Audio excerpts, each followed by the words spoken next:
يا صباح الخير والرزق والبركة على قلوبكم، ويا مساء الهنا والسرور على قلوبكم، سواء بتشوفوني الصبح أو بالليل. إن شاء الله خير ورزق وبركة وهنا وسرور وكل حاجة كويسة. وإن شاء الله كده إن شاء الله تحققوا كل حاجة بتتمنوها. قولوا أمين. اللهم أمين. هنا بقى كان لازم ايه عندي ربع كيلو تتصرف. لحمة طبعا هنا انا مفرومة مش وكانوا هخص عاوزين الست ياكلوا المصرية بس، بفتيك. انا هخص تمام، اي طبعا ست الست، مسؤولة. أي ست، تمام. هنا بقى كان عندي مصرية، بصلتين أي ست يا جماعة قطعتهم، لازم وهنا بقى جبت بتتصرف، أي ست مسؤولة لازم بتتصرف، نص معروف عننا كيلو كده كستات يعني. عدس هنا بقى جبت اصفر، وربع ربع كوباية كيلو من نص كيلو ايه العدس بجبة، وجبت نص كوباية من العدس الأصفر، نقعتهم بالليل للصبح، عملوا معايا كمية كبيرة.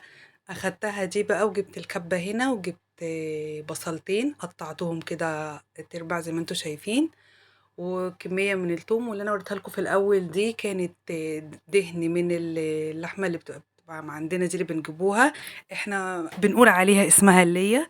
دي أنا بجيبها وبسيحها، باخد منها سمنة بعملها للأكل بس اللي هو الطبيخ والكلام ده كله، وباخد اللي بيتبقى منها اللي انتوا شفتوه ده الغامق بضربه مع لحمة أو أي حاجة بتدي طعم ونكهة حلوة جدا للحمة.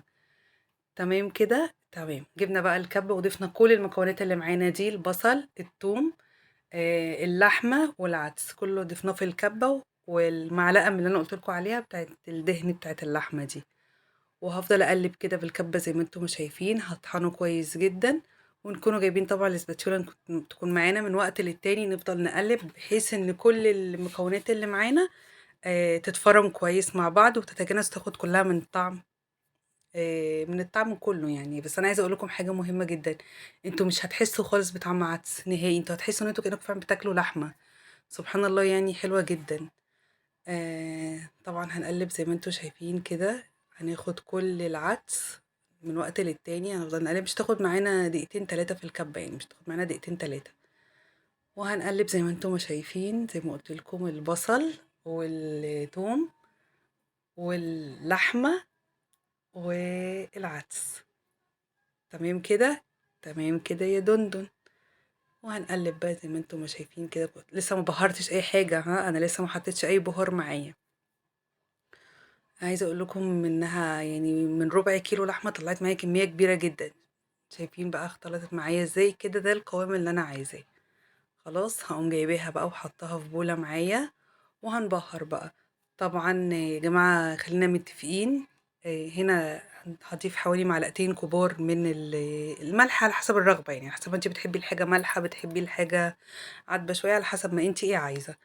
وطبعا عدس كلنا معترفين، طالما عدس يبقى هنضيف معلقه من الكمون. ضفت بقى كمون.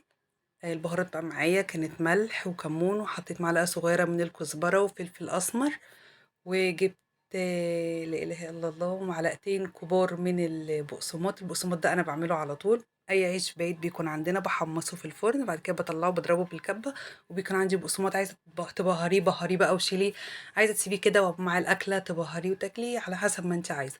بعد كده بقى يا حلوين هقولكوا في الإنجاز، لأن أنا كان عندي النور مقطوع وكانوا عاوزين ياكلوا، فجبت بقى كده زي ما انتم هتشوفوا هشكل البفتيك وهشيله في الفريزر علشان يتشمع معايا. وبعد كده بقى دقيقك وبقسماطك والبيض بتاعك، دقيق الاول، بعد كده من الدقيق للبيض، ومن البيض للبقسماط، وعلى طول على النار.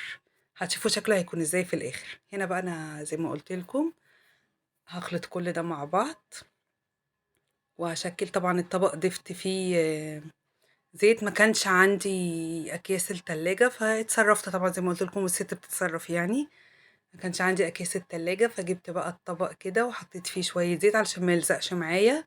وبعد كده هتشكلي بقى القطعة معاكي على قد على شكل البفتيك يعني. هنا انا طبعا لو كان عندي كيس كان هيطلع السمك، انتوا هتشوفوا انا السمك كان معايا مليان شوية، بس كان حلو ما كانش وحش.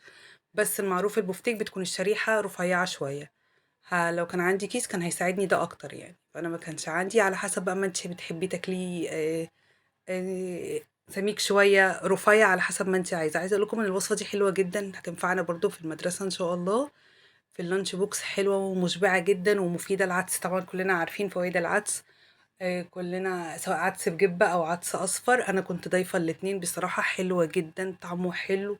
يعني انا اتمنى بجد ان انتوا تجربوه بالطريقة دي، حلوة قوي يعني. انا شفت كتير كانوا بيعملوه بالعدس اللي بجبة، لكن انا ضفت العدس الاصفر.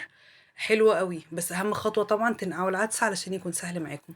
وده كان شكله حلو جدا وطعمه احلى، يعني مش شكل بس، لا هو كان طعم تحفة. حلو قوي، اتمنى ان انتوا تجربوه، انا متأكدة ان هو ان شاء الله هيعجبكم. وعايزاكم تقولي رأيكم في الكومنتات. عايزة اقول لكم شكرا ليكم، بحبكم. آه، ان شاء الله تحققوا اللي نفسكم فيه. تسلموا، اسيبكم في رعاية الله. السلام عليكم ورحمة الله وبركاته.